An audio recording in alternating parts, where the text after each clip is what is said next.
Hey everybody. Okay, so today we're designing a shirt. Chris told me I can design a new shirt, and we're gonna do that. So I'm known for designing some really fun stuff that I love, like this shirt right here. I put like a lot of effort into the graphic for the sleeves, into the message on the shirt, and into the whole design for that thing. You can see all the elements I laid out for that and all the kind of stuff we put together here. You can see this is a different shirt I designed. That was kind of the inspiration for that other one that has like a cool sleeve, except I didn't design this sleeve by hand. That was a pre-made graphic, the whole thing. And this sleeve, I was like, I'm going to design one by hand. So I spent a few hours on that. And then the binary was also not designed by hand on that initial shirt right here. I don't know what it means. This binary it says in the middle LGBT+, and so it says that all over the sleeve too. And I designed all of that binary by hand and then duplicated it into this pattern, which turned into the sleeve for that shirt. So with the spirit of keeping this cool kind of design going, for a shirt, I need to design some new graphics for this women's V-neck. I mean, is there a long sleeve shirt too? I don't know. I want to see if there's a long sleeve shirt. I really like loose shirts, and so it would be cool to have a long sleeve. Let's see what there is. I need to close some windows on my computer so they're not in my way. Let's see, let's turn my notes off, turn my system settings off. Here we go. Oversized t-shirt is cool. I'd like to explore that one.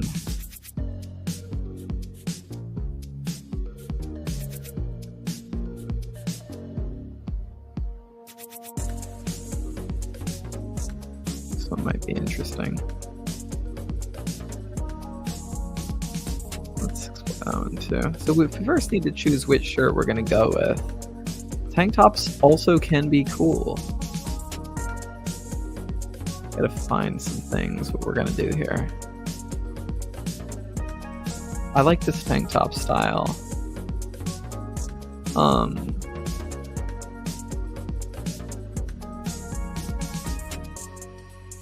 It's 2 pages. So I could like cut this shirt if I went with this as like a long sleeve. How much is that? $17. I'll take you back to page 1. Okay, so we got a few product options here. That's interesting. I don't love it though. I do like the all over print ones, but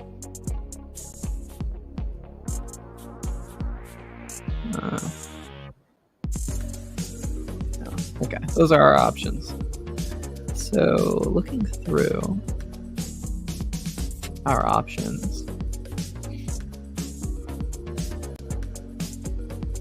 what's the fabric? This one just looks like garbage. That one just goes away. The tri-blend t-shirts are always really, really, really, really cool. However, this one seems to have a big neck, and I don't know. Doesn't feel like the best. Is this translucent?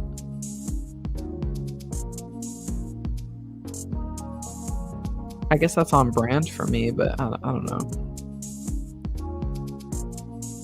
This is the one we would cut the neck. Velvet canvas. Can I see the material?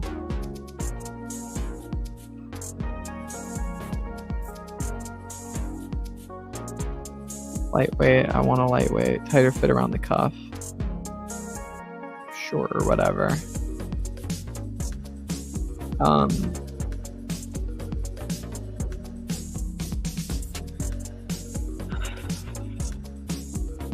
do I see my...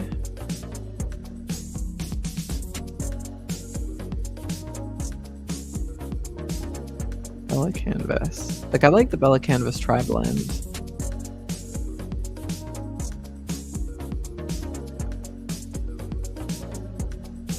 Comfort. This is heavy, right? Not lightweight.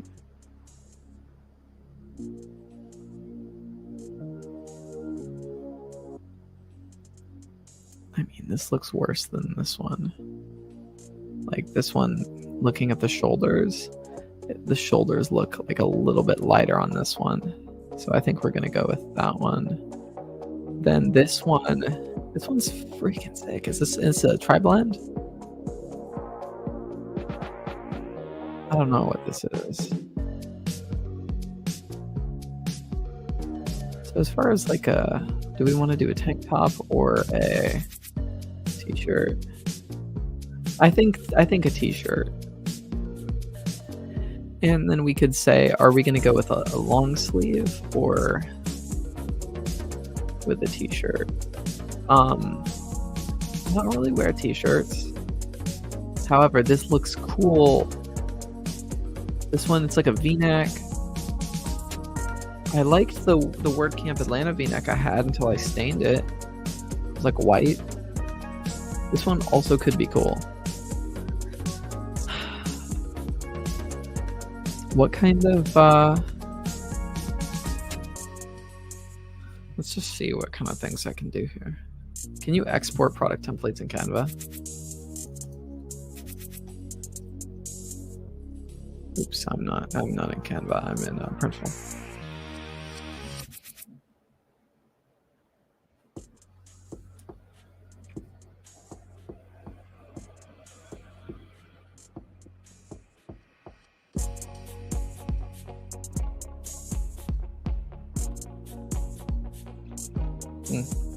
Whatever. I'll design it here. We can do left sleeve, right sleeve prints with this. That's freaking sick. Okay. What about this one? Does this one allow me to do that? I think the discipline decision is to go for a long sleeve. I think like my style, which I haven't thought about, but like I'll roll up long sleeve shirts. Like this is, instead of having like a t-shirt, I'll just roll up a long sleeve shirt if I need to. So being a woman, I need to conserve more heat because my body is not doing it for me. So I think this is the go. I think we go with this one right there.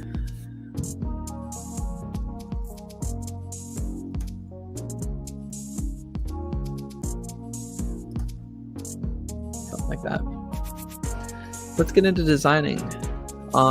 We first need some concepts to design with.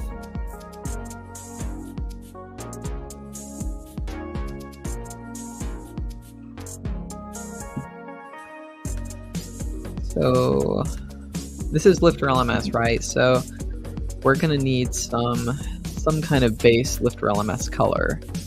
It could be that, it could be, that's horrible. That's horrible. I like the navy. What about that? That's also bad. It's just not relaxing. That could work. It's just not exactly on brand. I think this one could be perfectly on brand. You know, the LifterLMS colors. This one, I actually used the LifterLMS brand guideline to design this. Like, those are actually LifterLMS brand asset. Right? This is, like, where are the colors?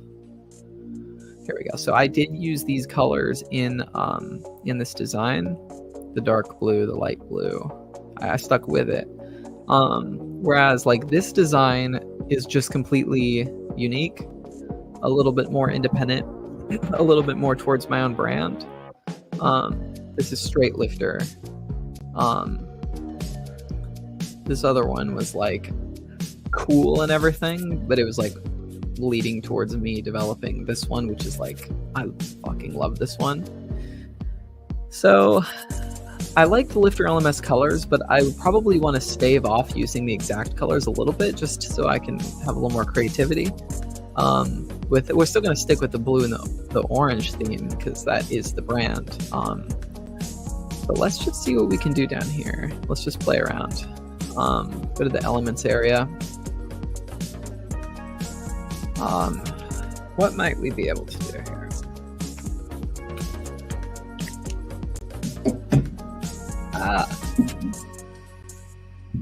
Is my settings set up properly? I got my camera, my audio. Fuck yeah.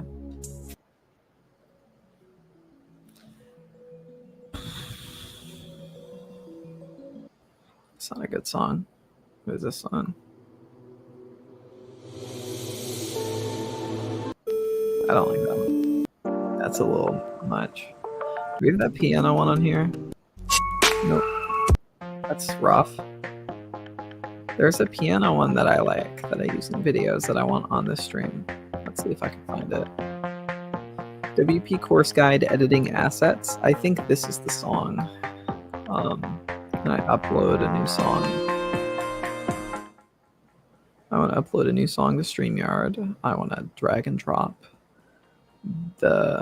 this one.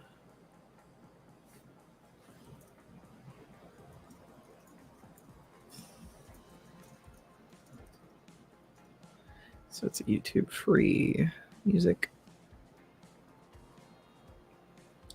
I think this is like a chill piano one. The vibe for this shirt is going to be chill. So we're going to play chill music. It's going to be flowy. I want it to kind of play like a piano when you look at it.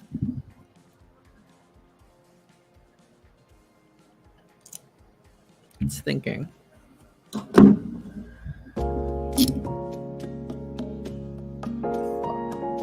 Whatever, that's fine. The song's fine. Okay, we got our song.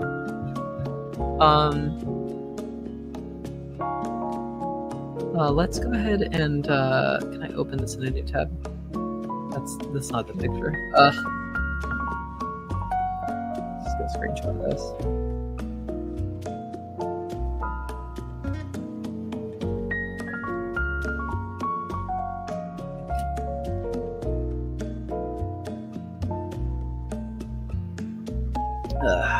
Okay.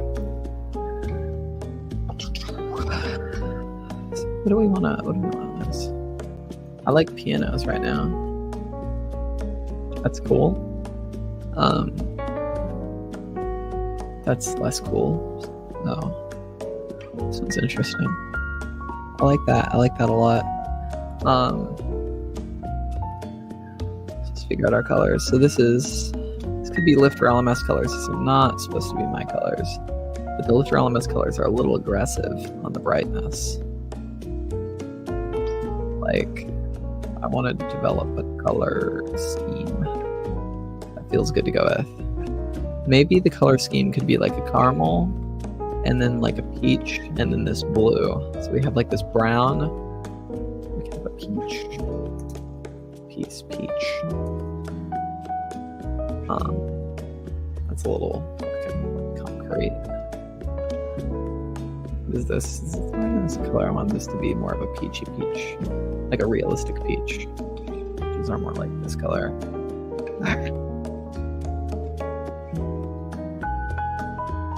Like a cream. It needs to be more like a cream. That's bad. A little zoomed in. Like a dreamsicle. What's the dreamsicle color?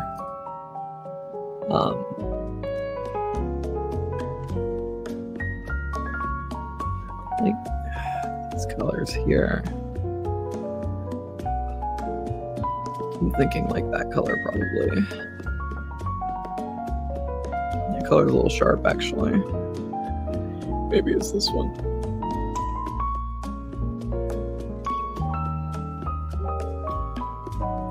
I feel like that might be too even fucking aggressive. That's too aggressive. That's too aggressive. Can we go lighter? I want it to be softer than that. How do I make the color softer? Oh, there you go. That's fucking sick. Okay, let's change the dark now that we have that as the color. Okay, there we go. It just looks like an ass now. That's okay. Oh, the green should probably be a little darker. So we've got some ideas playing at here a little bit, a little something, little conceptual going on. We've got our caramel, we've got our peach. It would be cool to have something blue too. What things are blue? Like a flower. A flower can be blue.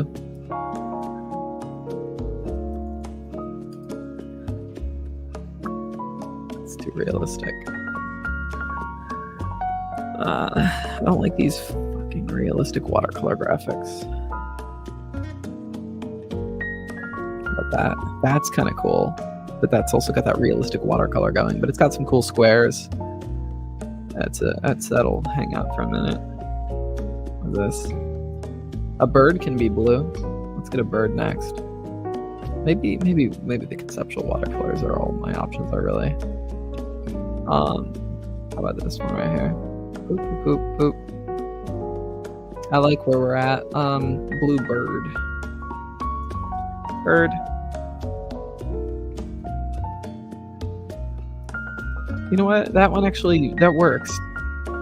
This bird looks like Kim Coleman to me. Like just the happy bird. Like this could work. It also looks like Twitter though, and that's kind of fucked up.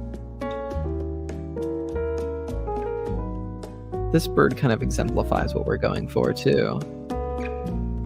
The Kim bird, no, you need the Kim bird, honestly. What else? It doesn't work. Let's see, what's orange? Other than an orange. Butterfly? I was thinking of butterfly. It's got the brown too. So this is conceptually a little strong. Let's get that shit out of there. Fuck is that? Honestly, if this fucker went a little bit lighter, like a little bit less aggressive orange and a little bit more like chill, I could see this. Yeah. Like this feels pretty good. It feels pretty strong. Yeah. I do like this, these white line effects. I like what we're putting together. It's very conceptual.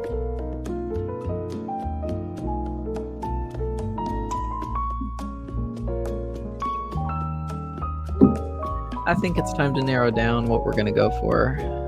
So if we cut this and we say that this flower is in, this peach, probably not. The orange is fun. The bird is fun, but I think we have two fun things, and this thing is kind of cool, but I think it's out. This feels like a LifterLMS shirt, honestly. So we have this flower, probably gone. This bird, it's just not as good as the Kim Coleman bird, so let's throw that away. This piano with that caramel color. What is a caramel color? Maybe we could just have a caramel graphic. What the fuck is that?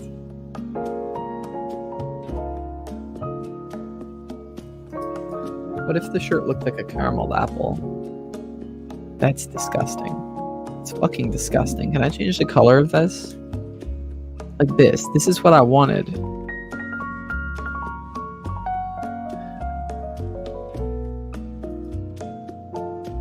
Like this. This could work. We'll conceptually build something with this. That's too much.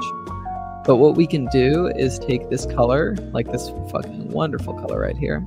We're going to take this drip, put it right there, and then we can design it up with some white, little splooches and stuff, a little bit of shading. Like, imagine if we do something like this, though. We do this, what did this have? A dark color? What's a dark color? There we go. So we take the dark color, we put it here. This comes to the front. My finger hurts. Like, this could work. This probably needs to be lighter than it is. Or just more brown, I guess. Does this have multiple? No, it's just... Looks like poop now. Maybe we start with this and then we go off. I mean, that looks kind of cool. It also looks like poop.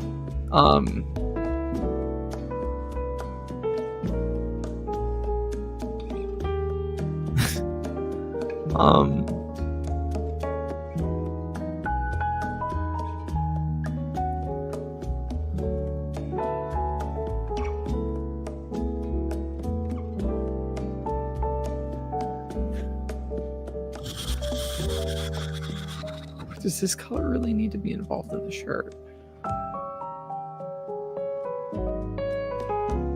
Maybe it doesn't. Maybe that color sucks.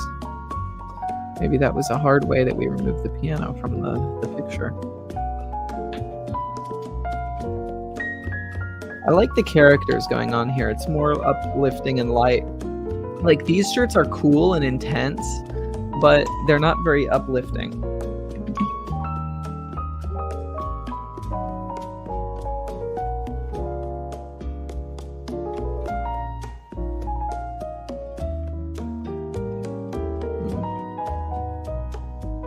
Like, imagine if this guy was on your shirt and like he had a little bird.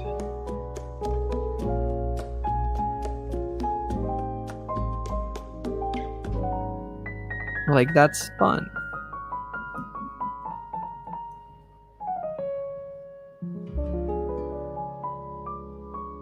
Like, that's kind of fun. And also maybe a little flower.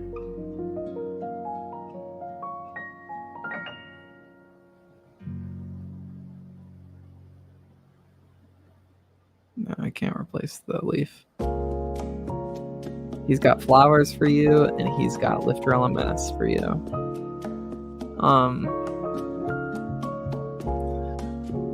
Like, this isn't, like, how do we work in the brand essence?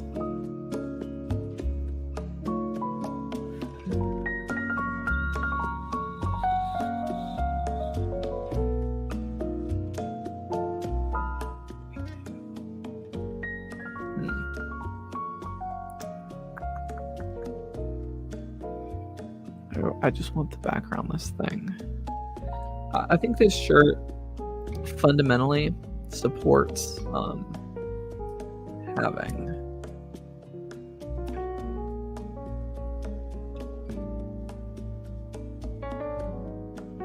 having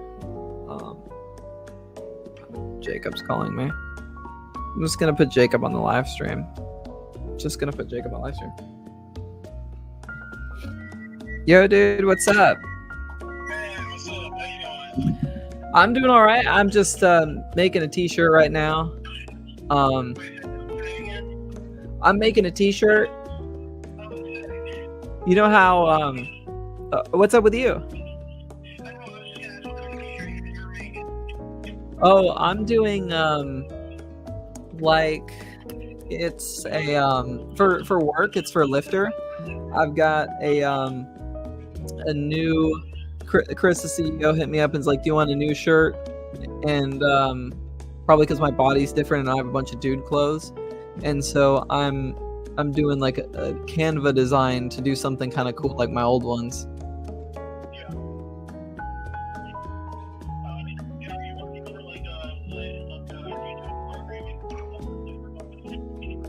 No, I'm not doing programming for them. I just do a few live streams a couple times a week and do my own freelance stuff for most of my income.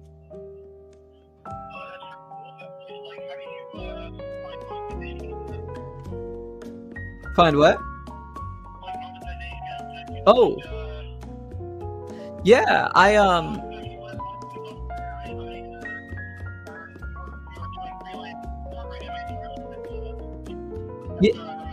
Yeah, that's right.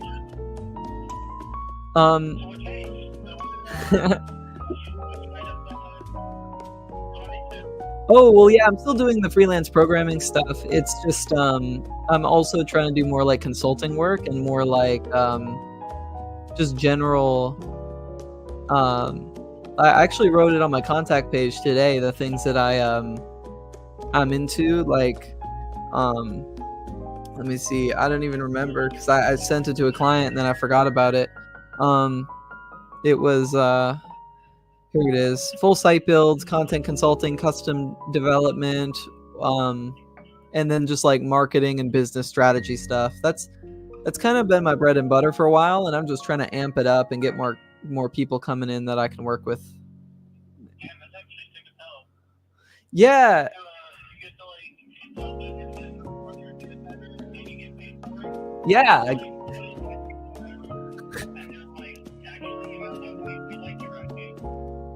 Exactly. it's yeah. I don't come in as a. Oh, go ahead.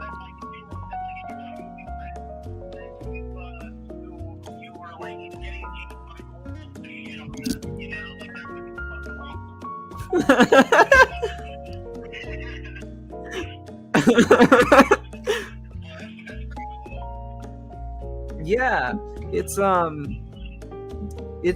going all right. It's vibing a bit. I need to kick up the business though, because I have existing clients and stuff, but I just, in order to keep supporting myself, I need to just amp it up more, get more going.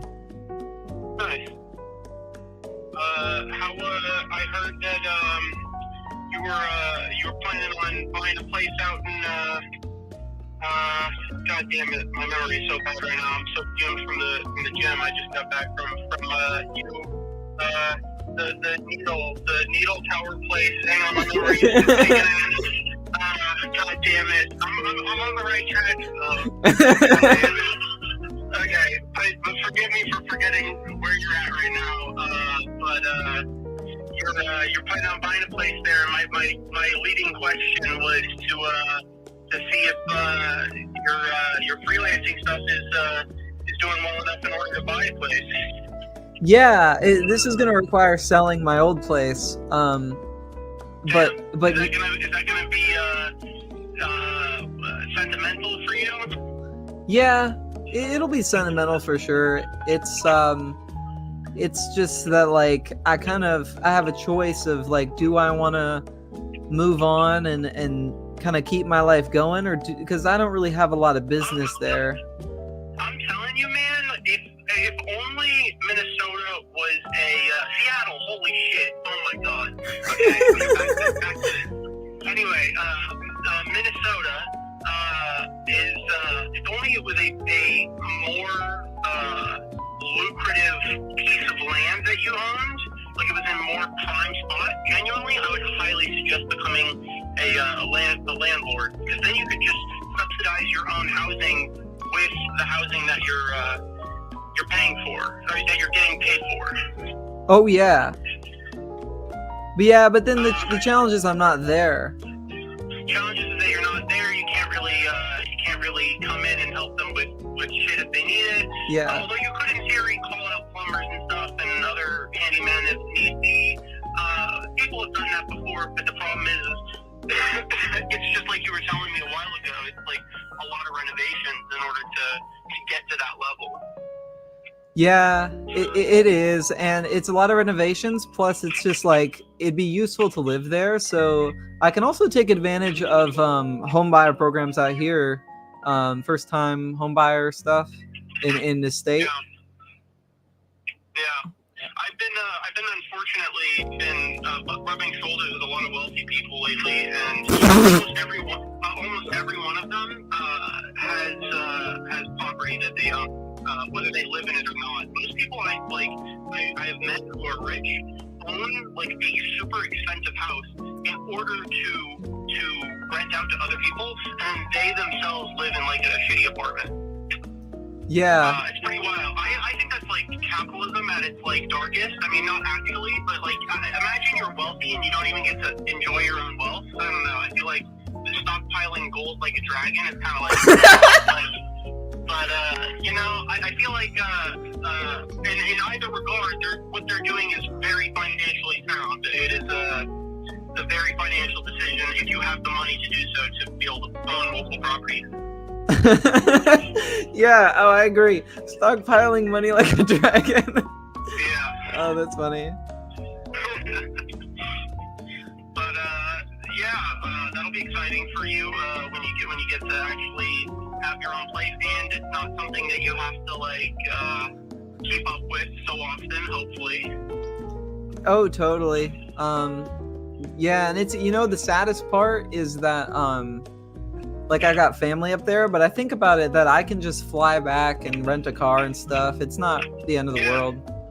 Yeah, exactly. You can always go back and see them. I mean, I always tell myself, like, if I ever escape Georgia, I'm never fucking coming back. I'm never seeing my like family again. But that probably won't be true. I'd probably come back anyway. It's like one of those things. Like you tell yourself throughout your whole childhood, like, oh, you hate everything that made you, and then you grow older and you realize what made you is what you are. And so it's like, I don't know, there's something to that. Yeah. But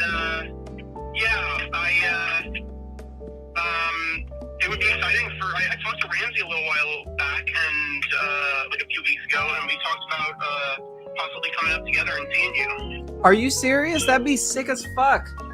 Yeah, we just need to both find like a good time in which he and I have off. The issue is I'm going to England in a month, and so my job's not going to like me to take another vacation soon, but in a couple months I should be able to hopefully get off some more time, and if that's the case, if I can get off more time, I would love to, and I know Ramsey would love to come up and visit you. Hell yeah, dude, I got space here.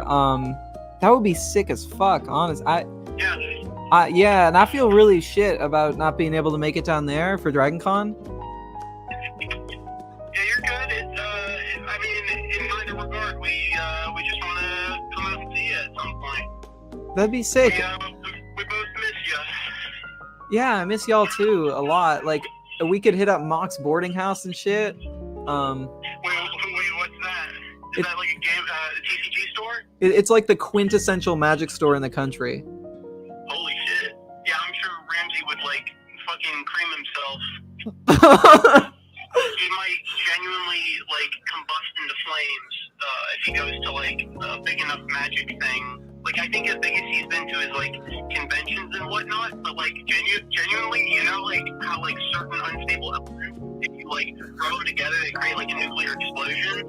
Well, I'm pretty sure that would be if like Randy met like Gavin Voorhees in person. Yeah. If he actually met him in person rather than just stalked him online, I'm positive he'd die. No, he did. We met him in Minneapolis. Oh, you met him in Minneapolis? Oh, shit. That's funny as fuck.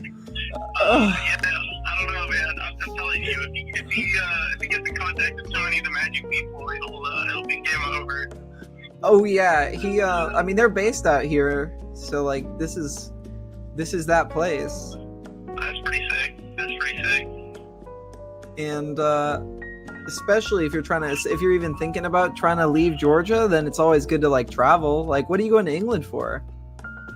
Oh, my mom just has always wanted to go to England, and it's been like years since her car accident, and she finally got the settlement for the car accident because it wasn't her fault. Yeah. And from the settlement and all the injuries and stuff she had to go through and surgeries, she finally wants to try to spend some of it and enjoy like her life some more. So she's gonna do some bucket list stuff, and one of them is going on vacation to England, and she wants to take me with. Oh, that's so cool. Yeah, it'd be cool. Should be a fun trip. She's got a whole bunch of like a whole itinerary planned. Damn, I'm positive it's gonna mostly be just like going to old antique things or like old British like villas and stuff. But hey, it'll be fun either way, and it'll be scenic no matter what. Yeah, have you been out of the country before? Yeah, I mean, but not very far. I've been to like Mexico and I don't know, some other like close places. Not really. I mean, Cuba maybe. It's just not really been to too many places outside the country. Damn, that's cool though. Like, that's sick. It's cool to hear like people are traveling and doing things. Like, we're not just adults who are like locked the fuck up. Yeah, I don't want to do that. That's the thing, is like I'm already like increasingly find an escape plan. But I'm glad I get to sort of take a reprieve at the very least and go to England, go travel. Yeah, that's sick. You might want to stay there. Yeah, I don't know. My mom wants to stay there. Her plan currently is to go out and just to go out to England to sort of like look for a new home in England. Like her whole plan is to go there and explore and see if there's like a life for her outside the United States. So that's something she wants to do. Shit, that's so cool. Yeah. I really don't care where I am necessarily. I just kind of learn and watch movies and make movies and do. I want to become honestly some like sort of things. I want to become more active, politically speaking, and more active, like Republican and other shit. I just genuinely don't have the time right now, and I've been playing. I mean, in fairness, I did sign up for the CPUSA, the Communist Party of the United States, and I have been trying to reach out to them to do stuff, but honestly, they somehow don't want to take my money, and they don't want to take my time. It's unheard of. It's fucking unheard of how hard it is to get them to do things, like get them to make me do things. That's like, it feels like the bare minimum of like what organizations should do. Like, it's sort of get people to join, let alone people who want to join. And I just don't understand that shit. I've been trying to become more politically active, but I just want to like do more out of place, and I'm starting to, as I'm doing more, as I'm like sort of working more in this job, I'm realizing that although more money is very, very nice, and I'm learning some of the benefits of having a little bit more change to rub together. I'm also learning that I am not the kind of person who cares about money necessarily. I don't get that sort of place of having bigger and better things. I kind of just, I don't know, I feel like I can gain my own satisfaction out of life without those, like, bigger and better things. I don't know. I agree, yeah. But there's tons of benefits. Like, if I want to visit you, I would get more money, because then I could not have to work a stupid job, and that takes my I wouldn't have to, I would be able to afford the plane ticket more easily. It's just like, money.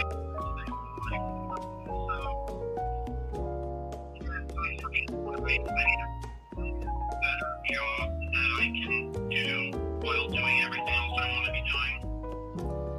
Yeah, totally.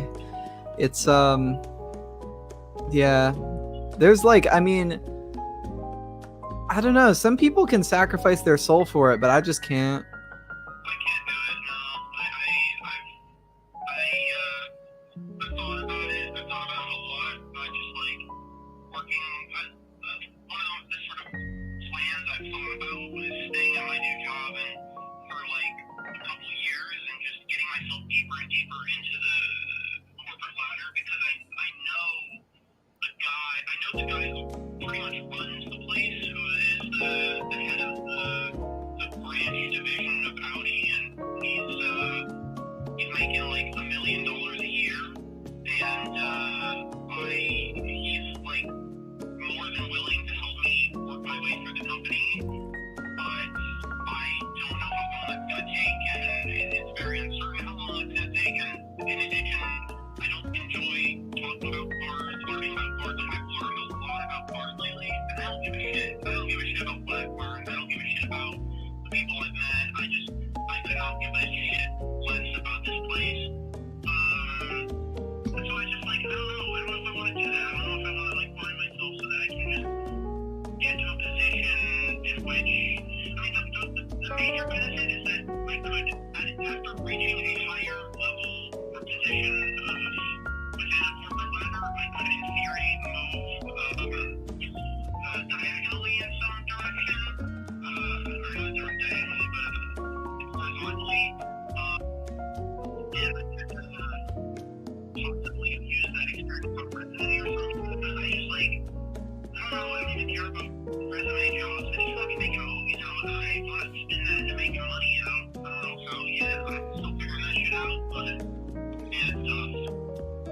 Yeah, but I mean, it kind of feels like shit, but like thinking about these kind of things, like it just makes your life like 10 million times better when you're 30. Yeah, oh for sure. I'm open on it. I'm not still in this kind of place when I'm 30. I don't know.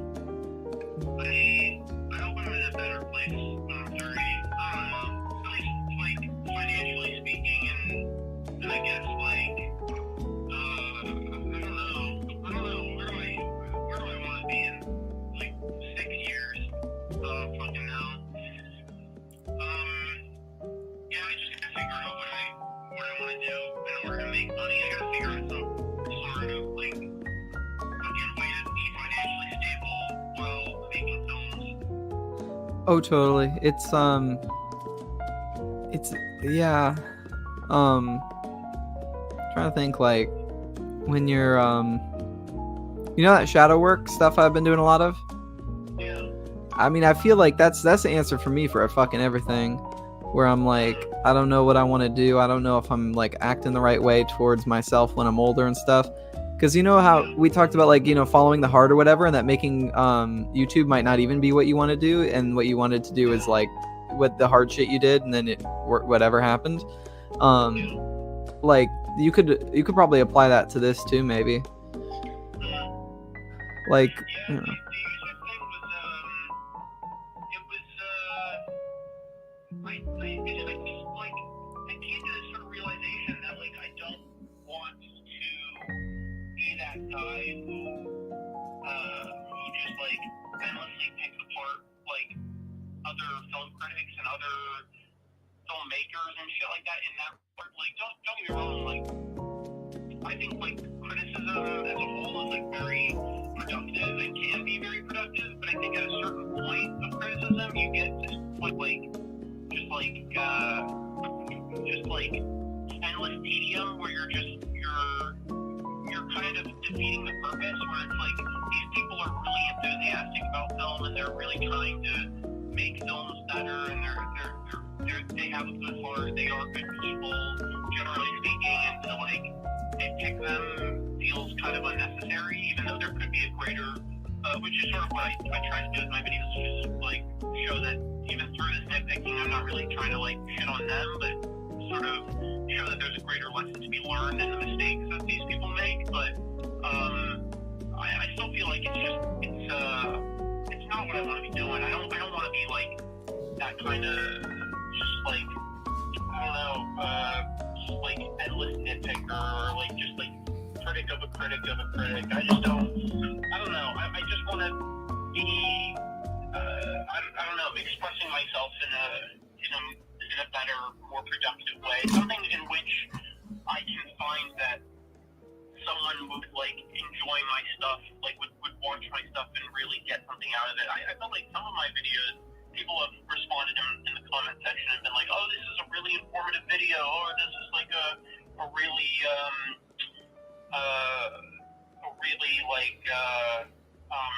a good summarization of the movie," or something like that, or a really good thematic breakdown or something. And I'm glad you touched on it because no one's touching on this movie or whatever. But I just I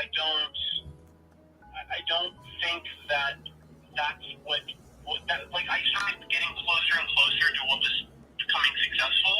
And I learned, like, even the stuff that I wanted to be doing, like, I wanted to try to spin my channel into a way where I could just do interviews with, like, other filmmakers and other aspiring filmmakers and critics, and just, like, rather than deconstruct them, build them up and build each other up. And then it ended up being one of my least successful videos. And I just started realizing, like, largely the internet space promotes this very toxic behavior and this very sort of just like I think it's mostly because the internet is just filled to the brim with just incels. It's just it's just like they're all over the place, and it makes sense. Like, you'll see fucking chats who are going surfing and are fucking like living their lives doing fucking skydiving and shit. They're not on the internet, they're fucking skydiving, you know? It's like it's the fucking losers who are on the internet, and myself included, and it's like the most toxic, and I feel like I just don't want to be feeding into that toxicity. Yeah, I feel that. The more content I make, and the more I try to grow my audience, it just becomes kind of toxic. Yeah. No matter. Yeah, that's exactly it. Yeah. It's like even the most successful people I see on the internet that I really respect have a huge toxic side of them, and have like one of the main reasons they got off the ground was because of how toxic they were. Maybe they've grown as people and they've become more reasonable and intelligent, and people have grown to learn to attach themselves to people like that. But largely, I mean, most of these people, even the ones that I really honestly respect, are very they target an incel base to some degree. Yeah, I feel that. It's not like a bad thing inherently. I just feel like that's not exactly like what I want to be doing is catering to incels. If anything, I want to be targeting incels, and I want to be critiquing them, and I want them to sort of think about their actions in some way, shape, or form. But I don't think that I don't think my YouTube criticism was necessarily doing that. I don't think YouTube videos as a whole are a great way of changing people's minds, but it's whatever. Yeah, that's true. I think like, yeah, people go on YouTube and their mind is made up about who they are and what they want to see. And that's why that whole algorithm is successful. Yeah, I think the algorithm is a huge part of the problem. It's like it is like that's why clickbaiting exists, is it so that you can sort of create a message like a really toxic message that is your promotion for the video, and then the video itself can be more reasonable and human and whatever, but it doesn't change the subject that the majority of people want to see drama, and they want to see just like sort of toxic behavior on display, even if that's not what they need, and you can sort of spoon feed them vegetables through their desserts. You still have to give them a lot of desserts. I'm fine with that kind of aspect when it comes to like filmmaking, because I find that there's a lot. It's a lot more pleasurable for me to work on that kind of dessert crafting when it comes to films, but when it came to YouTube videos and just like cutting away seconds of my breathy dialogue, I don't know, I was getting in my own head, and I don't know, it just became draining. Yeah, I mean, that makes sense. I'm really like just trying to find work that I can get in flow with, because I'm at a point where I'm stuck like that, where I don't know what I could do every day and feel good about. Yeah. See, here's my question for you. Why is it that you don't do marketing or something for Magic? I don't want to like steal Ramsey's dream and have you accidentally do the thing that Ramsey really wants to do, but I mean, you're in Seattle, and I mean, hey, if you end up working for Magic, then Ramsey could potentially get a job that way, but using you as a reference. But all I'm saying is, though, is that you really love Magic. You have devoted a lot of time and money to it, and the sort of developmental of your own decks, your own play style, and your own whatever. I don't see why you couldn't translate your sort of skills into working for them, into helping them do better business decisions and so on and so forth. Maybe I don't know. So like that's the thing, is like I feel like every time I talk to you about your jobs and stuff like that, it feels like you're having a very similar issue as me, where it's like I want to be a filmmaker, and it's like I'm not doing filmmaking full time, but that's what I should be doing. Meanwhile, it's for you. You want to be doing something. I don't know what exactly, but you want to be doing something. But then you're doing programming, and you don't seem super passionate about programming, even though you're interested in it, and there is something interesting about it to you. Yeah, I'm realizing that the custom development stuff is not like my main passion, and that like because I don't sit around programming all the time. I just kind of sit around fucking around all the time, and so sometimes I'll program something when I find something to program. However, I'm just interested in experience design, so like that's a big point of passion for me. But as far as like working for Wizards, on an entry level, they expect what is it, like a bachelor degree or something, and so I can't get in the door that way because I don't want to do that. And also, or if I just became a Magic influencer and they know me that way, that's another way to do it. You could, but you don't want to be an influencer, or at least doesn't seem that way. Right.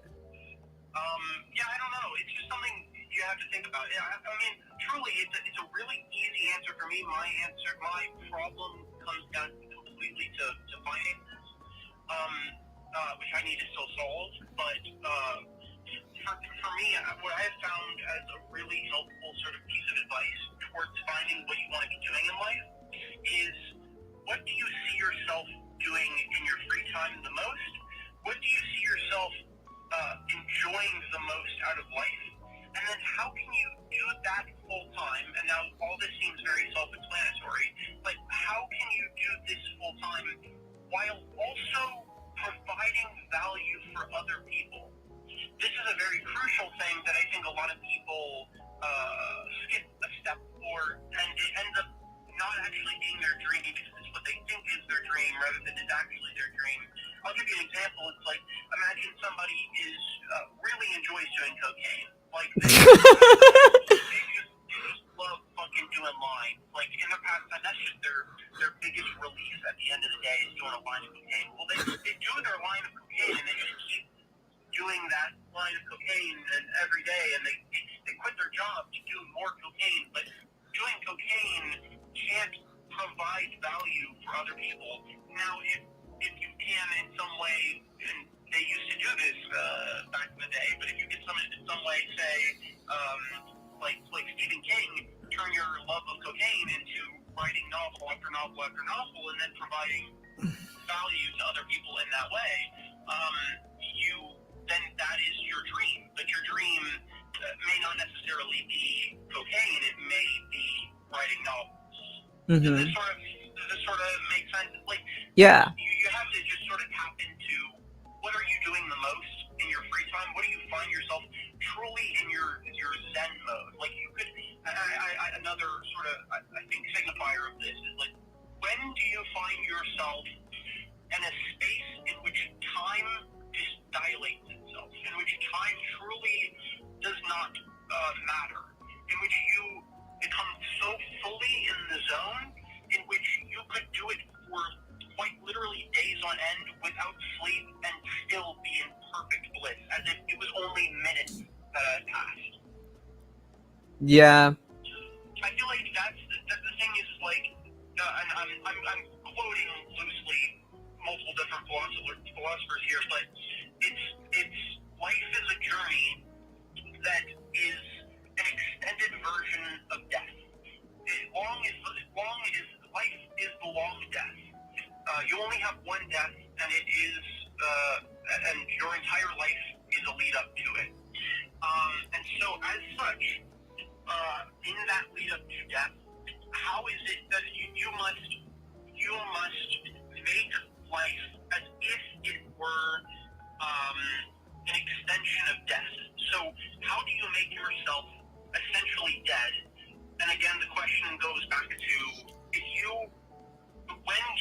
when are you yourself at the state in which time never passes? Like, in the opposite, life feels its most miserable when every day feels terribly long. But in the inverse, if it feels like you're zooming through life, then that is a life worth living. It is one where you are not living in a constant state of being dead, in which you are zooming through your life, in which days and weeks pass by without any effort, and you're truly living in bliss is a form of dying in bliss.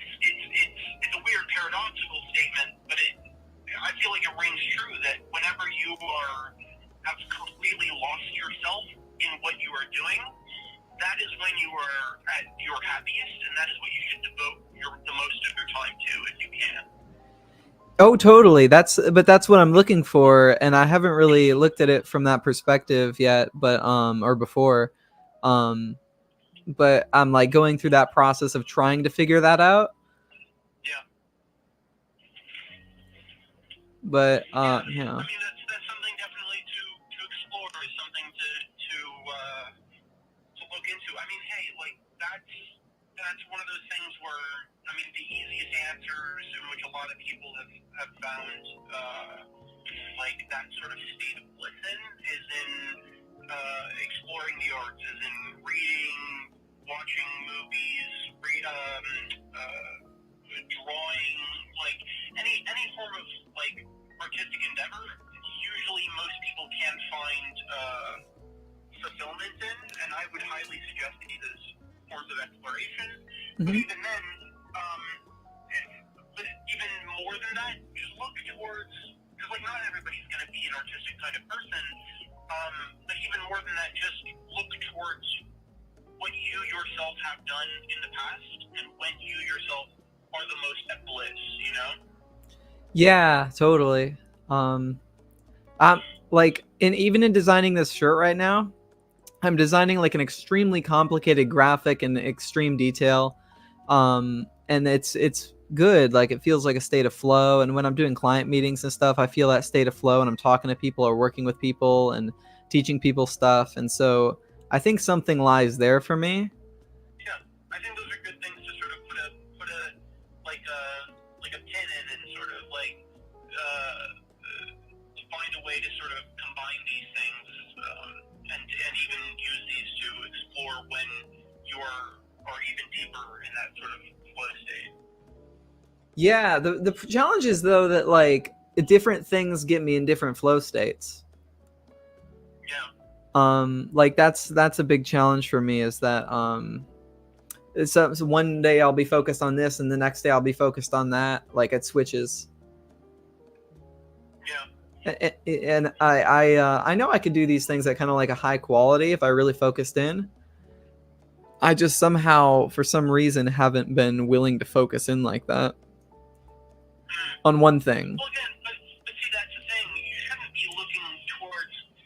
The goal isn't to find what you are the best at. This is not my proposition. My proposition is not that you explore every possible medium and explore every possible sport to find what you are the most skilled in, so that you can dominate other people. And this is not the goal, I think, of this sort of blissful living.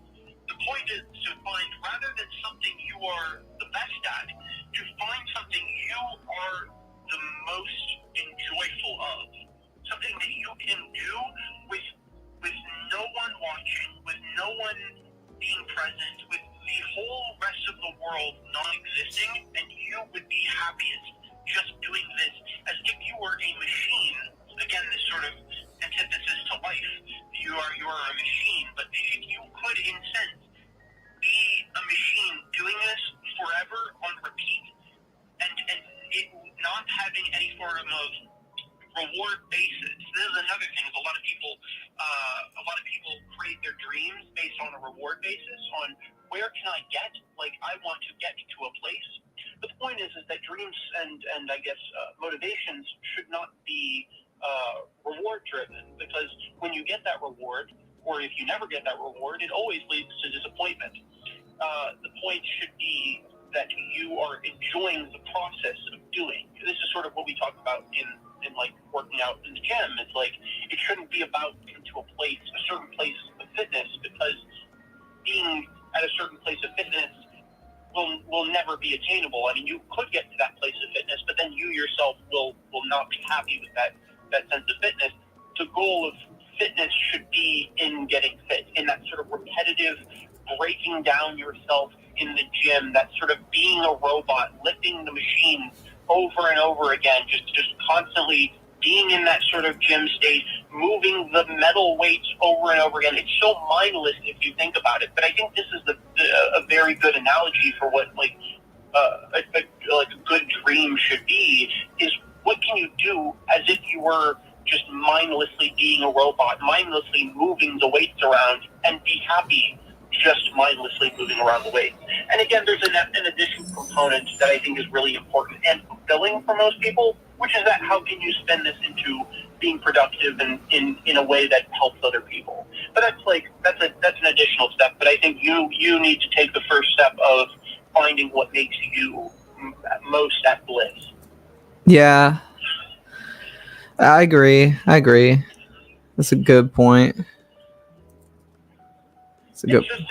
It's something you have to sort of explore and find out that it's about. It truly is as cliche as it sounds. It's about the journey, not the destination. You have to find what journey you want to take and what you can sort of do forever. Oh yeah. Even if that sort of doing forever is doing multiple different things, you don't have to dedicate yourself fully to one thing, but there can be serious fulfillment in dedicating yourself to that one thing. Yeah, I feel that. Ow. It's interesting. Like out here in Seattle, a lot of people treat money like it doesn't matter. Like it's not even a thing. Like it's strange. And there's a lot of people with a lot of money around here, which is what I think creates that kind of culture. However, there's also a lot of people who do not have a lot of money, me being one of them. And so it's strange how the culture defines that kind of thing where like, I found magic cards on this donation card, like shit just gets given away. And so that's inspiring to me in the sense that like, I want to swim with that kind of world and become that kind of thing. And like remove my jealousy and hatred that comes from a want for money. Yeah. I think it's really important. I think that I feel like we collectively as a society have an obsession and an unhealthy obsession at that with money and sort of the reasons to obtain it. I feel like money should be secondary. Now, of course, just like in my situation and in the situation far more to the degree of people who are poorer than me, money unfortunately isn't out of the equation. Money unfortunately is very well in the equation. But if you are at a place financially, which I think you've worked for a long enough time in which, and you are, I would hope at a position of some financial stability, in which you can start to explore these kinds of things. You can start to take advantage of some of the privilege that you've accumulated and be able to use that to become more fulfilled. Yeah, I agree. And then in that I can give myself more fully to the world in an interesting way. No, that's exactly it. The more fulfilled you are, the more fulfilled you can make other people. Absolutely. And I think that there's no reason, and this is like a tenet that I really hope that I listen to myself on. I think there's no reason to wait until late life in order to do this stuff. I feel like there's literally no reason unless you absolutely can't do so. That you should wait until I'm going to wait until I'm 40. I'm going to wait until I'm 50 in order to retire. I'm going to wait until blah blah blah blah blah. I just feel like you shouldn't wait until that magical day in which you can financially feel well enough. I just feel like you kind of have to take risks, even if, man, I need to listen to myself. I need to take more financial risks. God damn it. I feel like with that risk taking, you will be able to see more results, see more fulfillment out of the activities that you take place in. Yeah. Oh, totally. I think so. And yeah, I'm trying to think like, a lot of my time is spent like soul searching, and like with the coaching thing, I'm getting involved with that shadow work stuff and actually like on the edge of like just teaching it with their program to people. And so I think that's one of those things where I can just lose myself in talking about that for hours and not even remember what I was talking about. That's awesome. I think that's exactly what I'm referring to. I feel like if you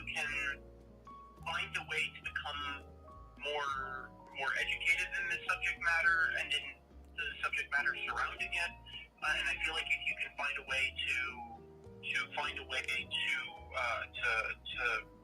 spread this to a greater degree and to enjoy the process of not only spreading this to a greater degree, helping people find fulfillment, while also learning more about this, again, giving yourself fulfillment. I think you can, through this shadow work, or I guess psychology, or whatever subject matter this pertains in. I think this is a great way for you to sort of tap into that deeper fulfillment. Is like what you deeply get fulfilled from is exactly what you were just describing, which is that sort of that losing yourself for hours. I think that's great. I think look towards that, and I think by looking towards that, you'll find in a closer direction to what will actually fulfill you. Oh, totally. I think that's a great idea. Command. I'm like even in this shirt design stuff, it's just something where I can be just ludicrously creative. That's awesome. That's awesome. Like I'll I don't. It's like I'm just fucking around, but it's I'm not really making any money right now. But I can lose myself in it, and I think that's a big challenge. Is how do I move from the things I lose myself in into making money? Yeah. Like with that. Yeah, I need to find a way to do that. I need to take even greater risks when it comes to my filmmaking. I feel like that's the only way I can become a filmmaker. Interesting. You mean taking greater risks? Yeah, I think I need to take bigger risks. I don't know what yet. I mean, I think definitely one of those things is quitting my job, but I think one of those things is also I need to be more willing to just go out and meet people in order to make films. Just go out and talk to people. I can't stand. I'm kind of through with the internet. I spent quite literally years messaging people on LinkedIn and Facebook and all these bullshit sites to be able to work with people and connect with people, and a lot of these things would be oh sure, yeah, I'm super interested in talking to you, let's keep in contact, and then I'd message them later and then nothing would happen of it. And it's because it's what do you expect? You randomly message someone on fucking LinkedIn. It's none of these are genuine human connections, and I feel like I can't get that unless I meet people, and I feel like I have to find ways to put myself into more sort of meet queues where I can meet more people. Yeah. Oh, totally. But it feels so awkward to go into a room by yourself and be like, "Hi, I'm looking to meet people." Yeah, it's weird. I need to find a more healthy, natural way of doing that, and I feel like that's going to group meetups where people meet up and talk about things. Yeah, I need to do more stuff like that. And I mean, very well, I could do that with my friend Bryce, who is my co-director, who I worked on the last project, and I'm planning on working multiple more projects with. I could bring him with me, and we could sort of tag team and talk to people. I just need to be doing more shit like that. I think that's a good next step, maybe. Yeah, that feels real. I don't know, what would be my next step is I went to GitHub, so for programming stuff, they do these free code stuff, because around here there's a lot of demand for tech jobs, and so they give you free pizza and free whatever. You're listening to Google and Facebook people who are top industry leaders talk about the latest products and how to use them, and then they're looking for people to interview for job. It's such an available place to be a programmer, and I still am not all over it. Yeah. And I think that's a big sign for me to be well, maybe, right, like you said, this is not what I'm going at right now. Yeah. I mean, that's the same sort of thing. It's I feel what we end up doing is what we want to be doing, you know. And I feel like in order to catalyze that into actual action, you have to just be doing more of what you actually want to be doing. Yeah, totally. I mean, for me, relationships have been a huge priority lately. Like, if I listed out three priorities for 2024, and that was move to Seattle, be transgender, and then develop my relationships. Those are like my 3 priorities. So I really haven't been making work a priority. Those are some huge priorities. Holy shit! What big plans? I mean, you kind of nailed it in most of those regards. And I mean, to some degree, you kind of got all of it, and you're yeah. You kind of hey, I don't mean to pat you on the back too much, but you kind of killed it. Thank but you. I will say you chose very difficult tasks for yourself. Those are much greater tasks than I guess I would set out for myself in 1 year. Yeah, thank you. I think what I would do in the past that would be a problem is I would choose too many big priorities and then not get any of them done. Yeah. Interesting. And so now I'm like just interested in having priorities that I can absolutely get done. And for me, those are it. Where I'm like I got those. I got those taken care of this year, and now I would like to focus more on teaching and business stuff.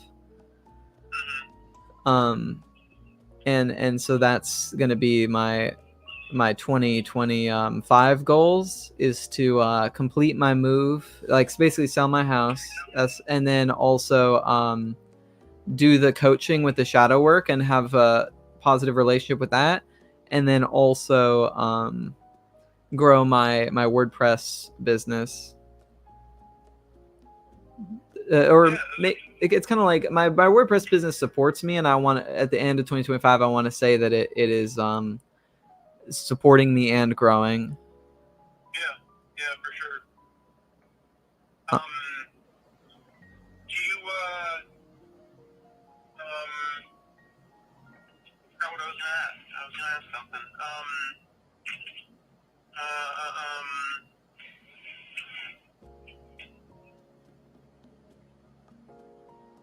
I don't remember, but yeah, those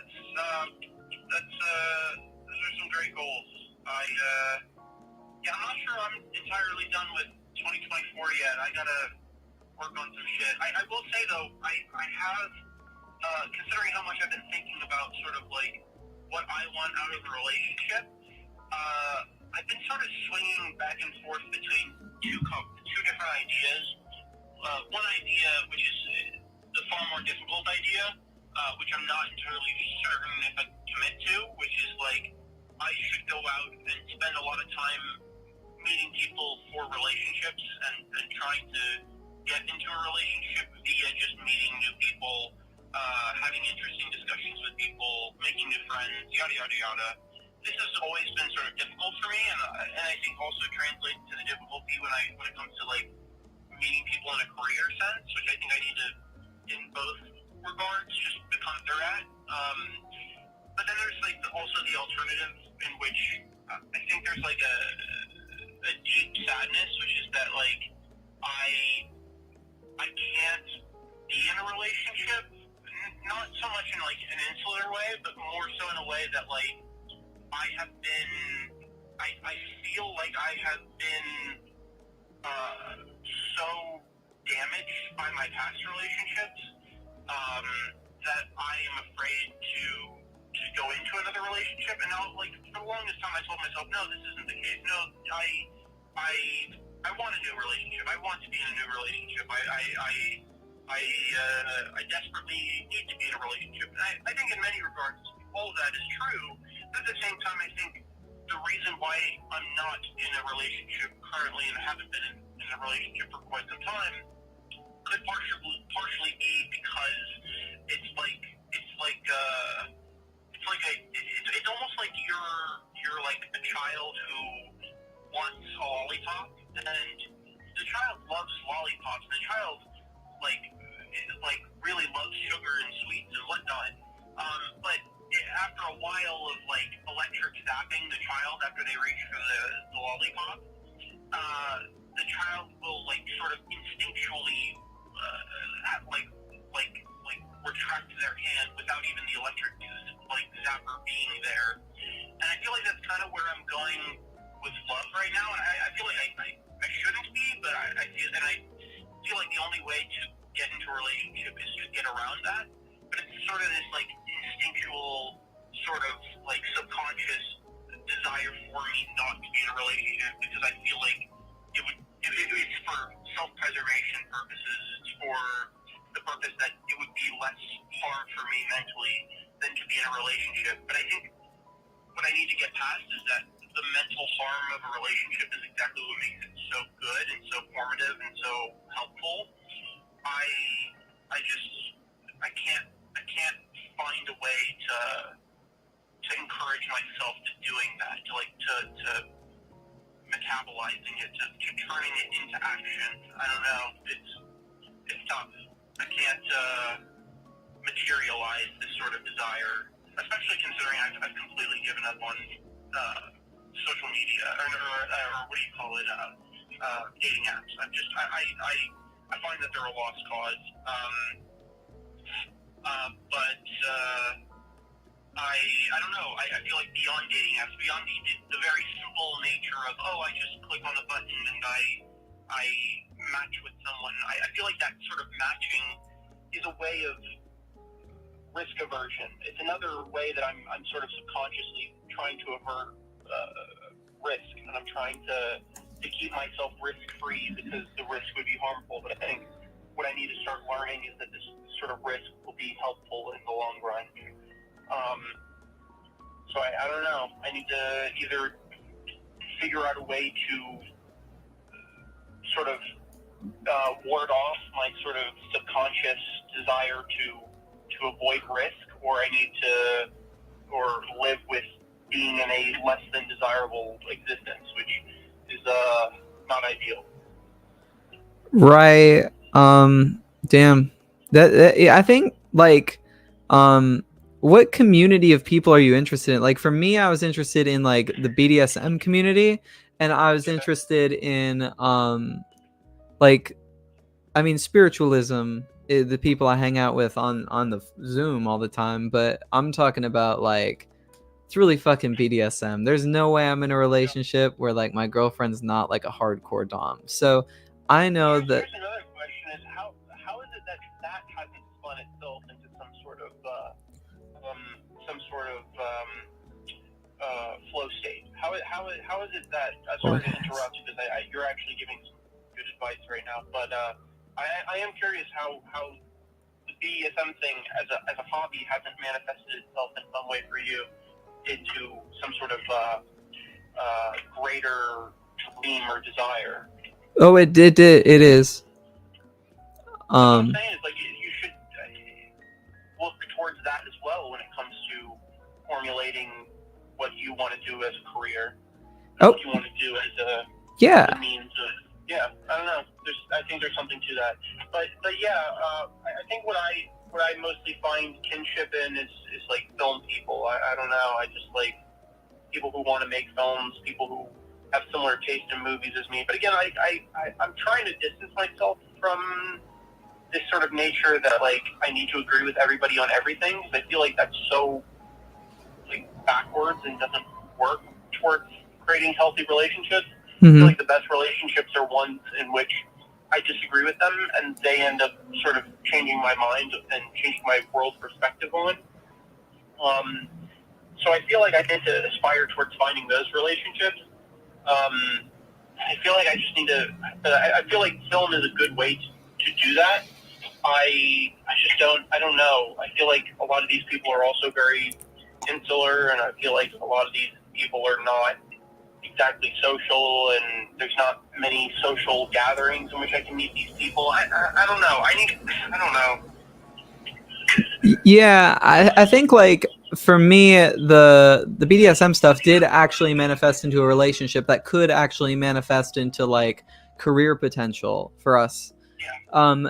and that is actually, I don't think that's going to be a 2024 or 2025 priority. However, it's an opportunity I'm exploring, and that could change for priorities and stuff. But I feel like choosing 3 priorities a year really helps me get bigger things done than I otherwise could get done.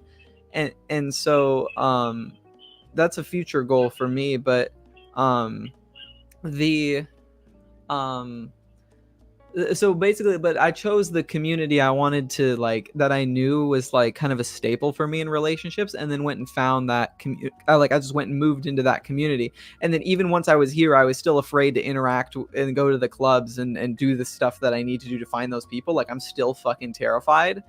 But like, I'm doing it and it's fine. It's just it's always going to be scary, and like, just to put yourself out there and be vulnerable and get rejected and have bad circumstances where you're like, oh, this relationship didn't work out. Like, I'm still going through that process, but I'm like so much further along than I was before. Yeah. I don't know, like, do you think, like, with you, the cinema being your, like, you think that that's going to be like the deal decider kind of thing? I think so. I just think I need to find a way to do exactly what you did with BDSM, but through film. Okay, yeah. Where are the film communities in the world? See, that's the fucking thing. I have no idea. What I have explored through film is purely educational. I have explored how to make films through every possible avenue, through like how to edit, how to direct, how to do all these fucking things. Like, I've been learning nonstop about these kinds of things, and then I've been learning by watching tons and tons of movies, and then studying directors, and then reading on their biographies, and then reading on the makings of these movies. I've purely educationally explored film. I have not explored it on a communal basis whatsoever. Some of these people do it exclusively for the communal basis. I kind of don't respect those people very much, but that's a different story. But I think that's something I need to look into, is how to become more communal with my sort of educational background in film. Okay. Like, I'm thinking, like, yeah, that makes sense. I think about like Hollywood though, like that kind of area. Yeah. Just out of the box of, like, that's where the communities are at. I mean, what do you, like, would you move, like, because that's a big challenge, is to move somewhere like that is super fucking expensive. Like, would you consider moving there? I don't know. That's the other thing, is it's like, it's an extreme risk, and I don't know. I wouldn't have a plan. I wouldn't have any form of idea of what to do when I got there. Right. I think, or like Ramsey, honestly, if he wants to work with magic, he should come to the Pacific Northwest where they're based, and then the opportunities of bumping into someone who works, like, I bumped into multiple people who work for Wizards of the Coast. Like, it's just being there in the community, if that's what someone's looking for. And so, I mean, he could be looking at this as like a cool opportunity to explore that. But like, for film, it's like Georgia's a huge place for that. Right? I don't know if there's like a lot of indie communities. I just know that big producers go there because they can, like, it's easy to tax breaks with big films. Yeah, I feel like it's a production state, which is fine. It's just I am more interested in the creative side. The problem is that I don't feel like there's a lot of creative people in Georgia. It very well might be an issue of where I live, and the issue then becomes like, if I'm gonna move, if I do move, how would I move? I don't know. These are things that I've not yet thought about. Yeah, I mean, I think I would look at coming out to the Pacific Northwest just to visit as like an opportunity to vibe with it and see, like we can hit up clubs and stuff, and you I mean, I'm like into a certain type of club, but like the queer community, but you know, I'm like trying to think, like, is there a cinema? There's like a lot of theater stuff out here. It's not really cinema, but it's like theater that we could engage with. And I mean, that would be kind of cool. Like, I mean, that's a what is your like biggest holdup with finding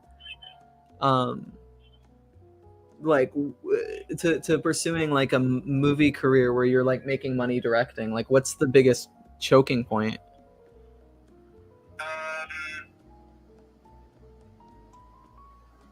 Well, it's a couple things.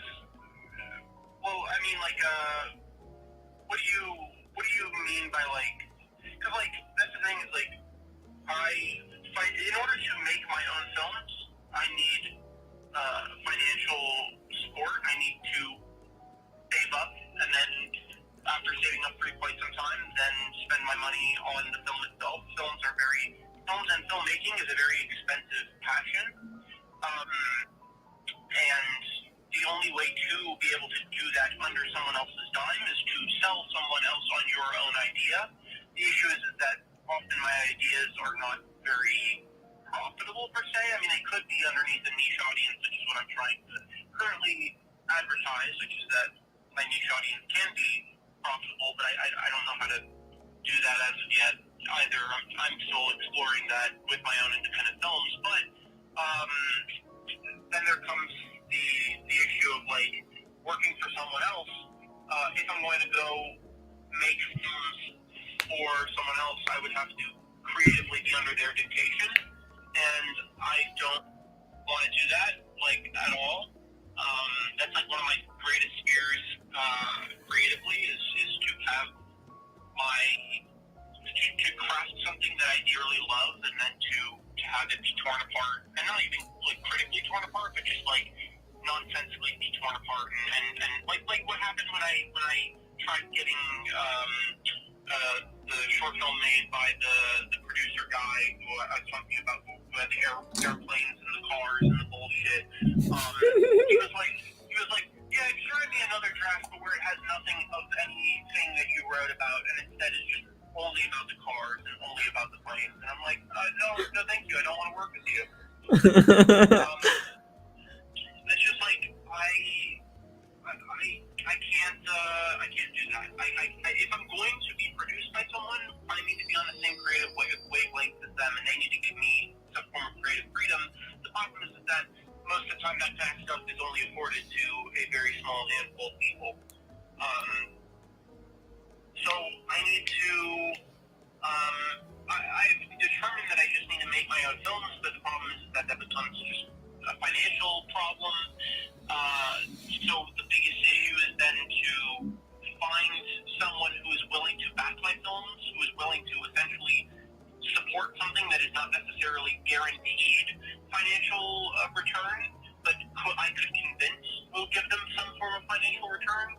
And the issue then becomes, how do I find these people? I've been trying to submit to festivals of lately, and I haven't heard anything back yet, but I don't know.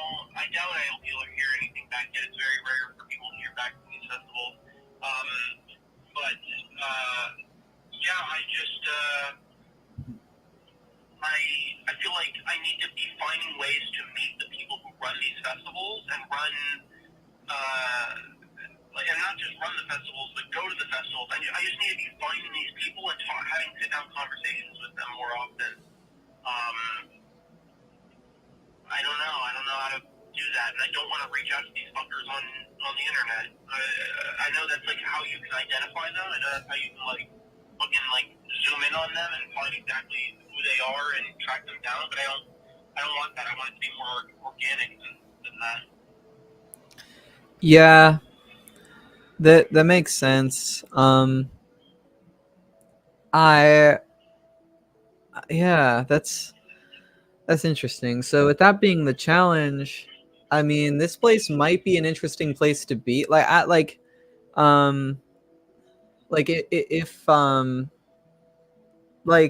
it was just like what I said about Seattle being a place where people don't really think a lot about money. It's like a backstory. There might be some kind of opportunity there. Like if the choking point is money, there could be opportunities in places in the world where people throw money around for you to inspire those people. Interesting.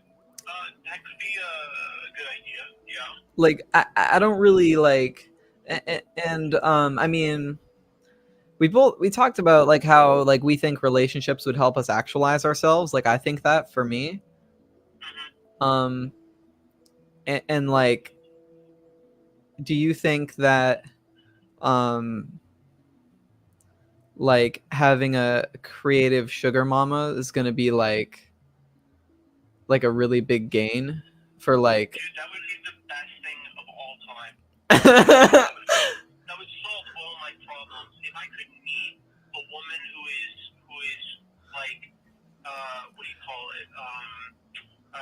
Create, like, not even just creative, but just like they like the same stuff I like. I feel like I can have like good endless conversations with them, and then on top of that, they also financially support me. It would solve literally all of my problems. Holy shit! yeah, and I think that that could be kind of an interesting idea, like um that could be like a cool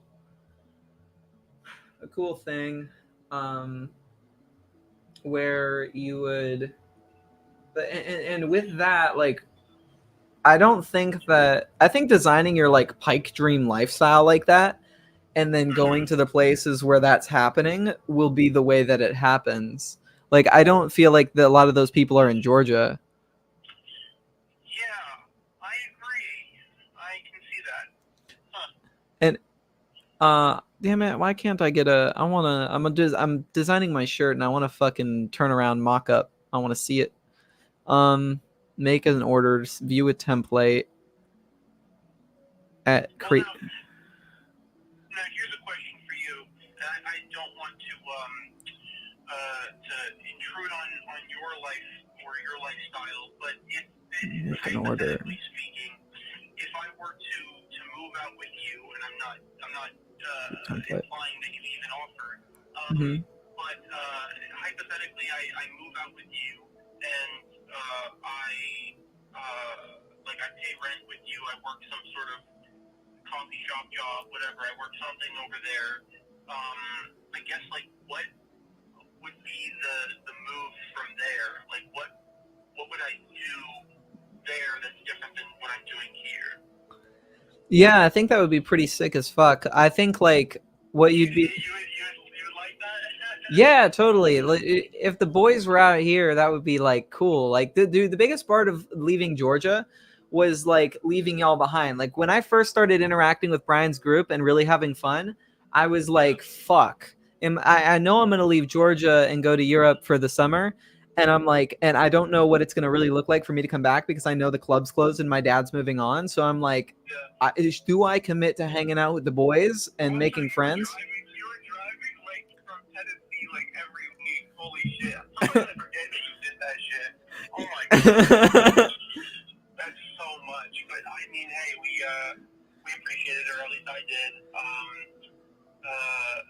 Yeah, I mean, that'd be kind of sick. I don't want to impose on you and your lifestyle and what you've got going on right now, but I mean, I think it'd be an interesting option to explore because, but I'd have to, I'd certainly have to like plan a little bit more before doing so. Right, right. But I mean, hey, it would be exciting. It would be a risk, and it would be something that I could potentially spin into a career move, a relationship. Who knows? I do feel like when I was with you, I was moving more. I felt like I was like just doing more. I feel like anytime I'm with someone, I'm doing, but in particularly you, when we were just going to the gym every day and we were just like talking and all this stuff, I just felt like I was a more energized person. And I feel like when I'm with people, I'm a more energized person. And I feel like because of this stupid ass new job, I've just been so distanced from people, except for my coworkers, which I hate. I don't know. It's just like I want to get back into that sort of energized lifestyle, and I feel like maybe maybe moving from Georgia would be a good move. But the only thing is, yeah, it would have to be financially plausible, which it could only be if I were to move in with you or somebody else, like a roommate. Right. But I mean, hey, I'd be open to the option of exploring it if you'd be open to the option. Yeah, definitely. I'm thinking, well, the move on getting a house for me is going to be the next move for me and my roommates, Connor and Molly. They're not even here right now, but they've been gone house sitting for a while. But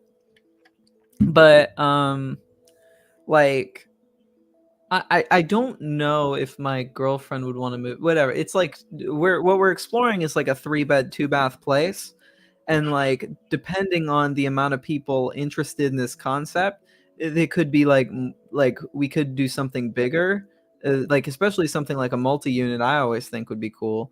But like for the logistics on rent, like me and my roommate laid it out, and like depending on the number of people, right? Because that's all really dependent, and depending on the house, and depending on all the stuff that we don't really have numbers or ideas for yet. It would be like it's cheaper than we are here, because right now each roommate pays about $1,000 a month, and it's 3,000 to be here right in the middle of the city. And so we would be like somewhere else, and it would, for us at 3 people, would move down to per person it was like $750 or something. And then if I don't think my girlfriend would actually be considering moving in at that point in time. So like it would whatever, if there are 4 people, that moves it down to what, like 600 or 500. So it actually gets pretty cheap. Yeah, that's actually super doable. I mean, anything under $1,000 a month is like kind of doable for me. And also, if I can find some form of part-time shit-ass job in which I can just work like nights or some shit, or just like work some days of the week over there. Yeah. It would totally be doable, dude. Financially. And with this is like a very like liberal place, so the minimum wages and stuff are like really high. Like you're making like $20-$30 an hour working at like a donut shop. That's crazy. Well, you know, Georgia sucks. Yeah, Georgia sucks. I think that's a cool idea. Keep me in the loop on this kind of stuff, because I know this like sounds like bullshit. Like, oh, I'm gonna do things and I'll become a great master director. Like, I know it sounds like nonsense, hypothetical speak, but I genuinely would be interested in exploring this, and I think it could be life changing. So I want to talk to you more about this, and definitely keep me in mind. I would I'd definitely be open to exploring, going out there and living out there. It's something I'd have to think a great deal about, but I really don't have. I thought about it I thought about it because you know Elijah. Did you ever end up meeting him? Yeah. He's one of the guys from the group. He's been trying to set me up with one of his friends who's in Argentina, and I thought about it, and I'm like, logistically speaking, I want to try to like explore it with her. I don't know where things will lead me with her, but she's really into film and all this other stuff. But I thought about it, and I'm like, nothing attaches me to Georgia. The only thing that attaches me to Georgia is like my mother, but even my mother is talking about going to England and like never seeing me again. I mean, not really, but like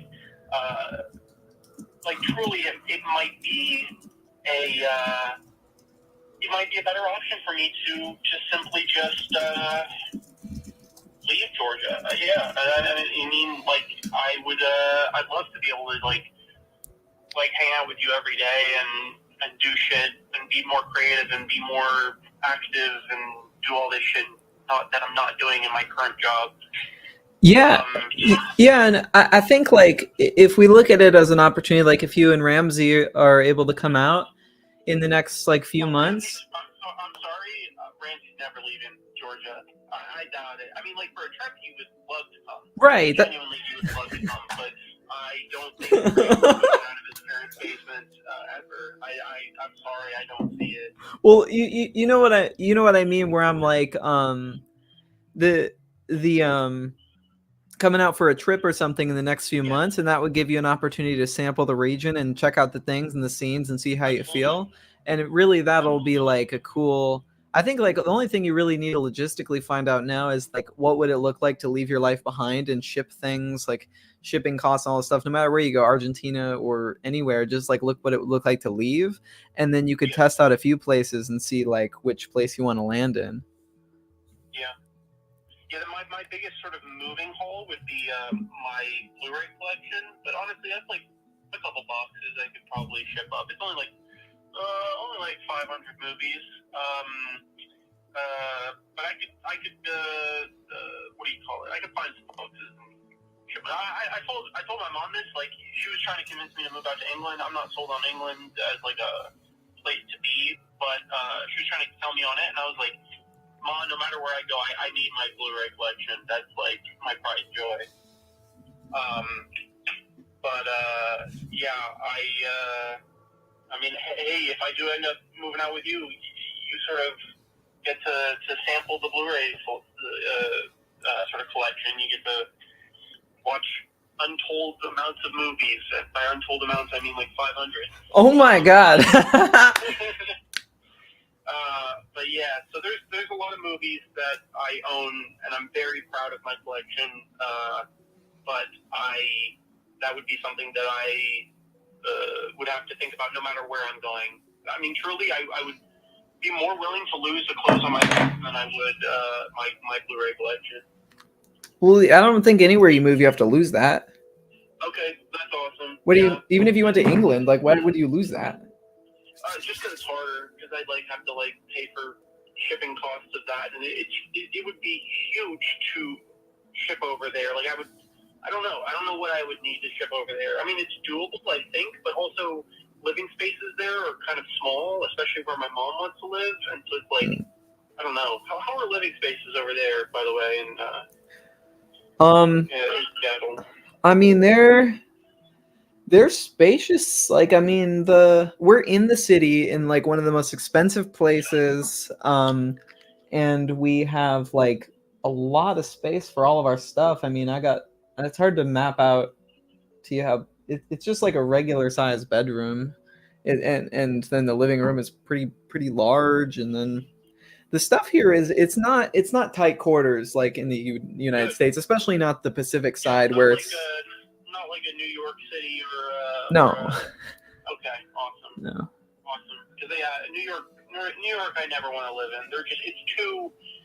You're rubbing shoulders with fucking everybody. You're like in a literal way. Like you're just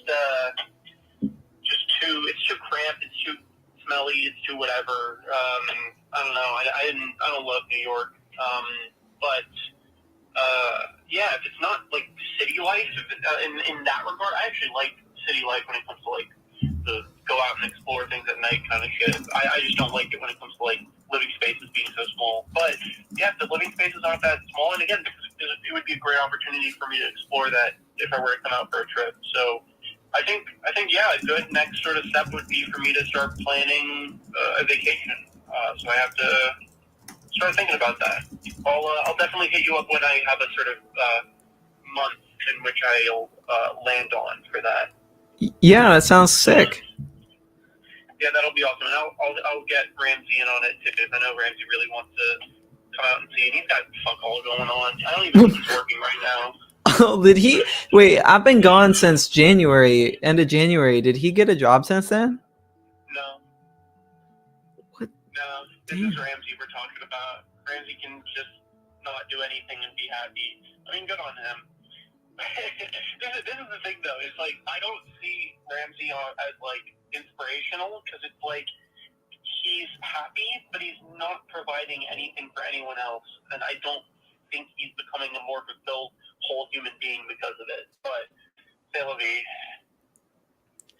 Yeah, that's a big challenge. Yeah.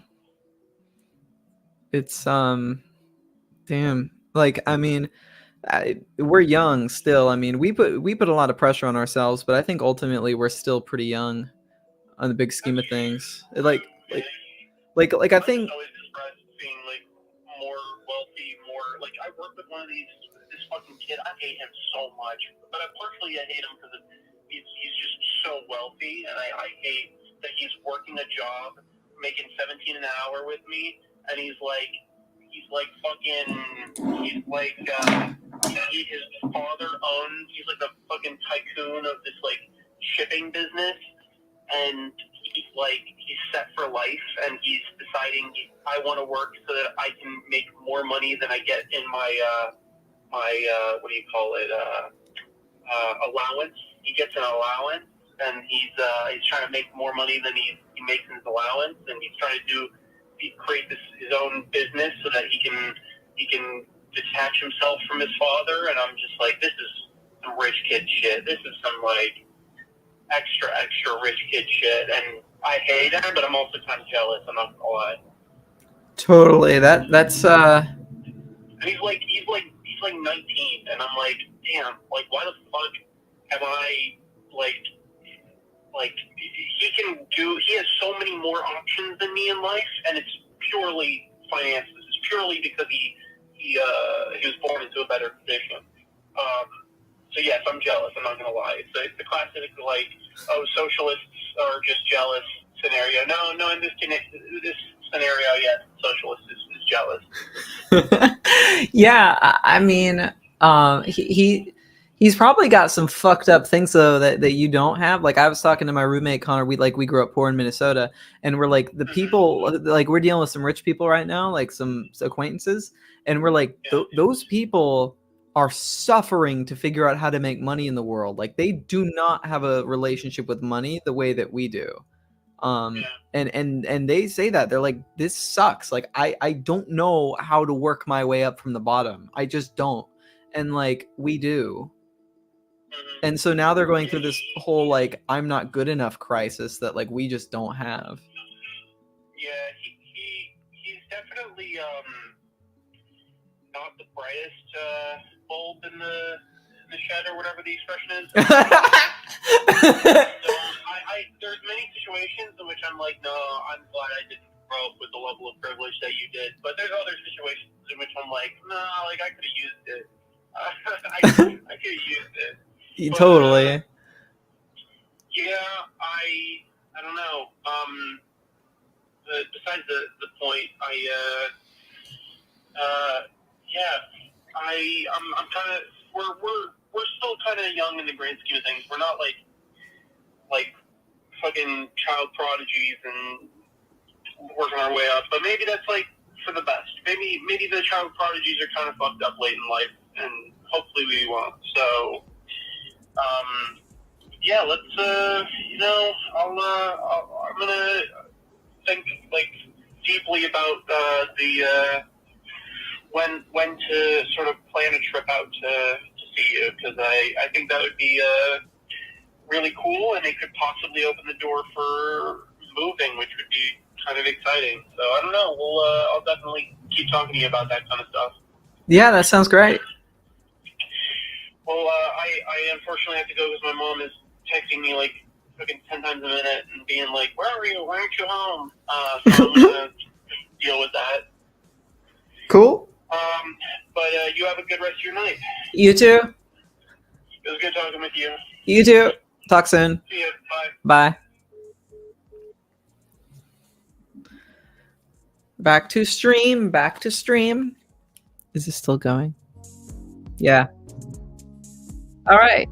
Well, this is the shirt we designed. We've got the sleeves, the cool little rocket man, and then the cat, and then this one right here. I sent these mock-ups now to Chris on DM and Slack and said, hey, can I get these? This is what I did. And he's probably going to say yes. He said multiple items I could get, but, it's like, this is a $38 fucking shirt. Like, this is not cheap. So I think I'm happy with this. The thing I don't like is that cuff right there, but I'm getting down with cuffs, and if I don't like it, I'll just stretch it out. I think it's perfect, though. I think we put a lot of great effort in today, and I think this is a good shirt. Thanks for joining me in this stream, and I'll see you in the next one.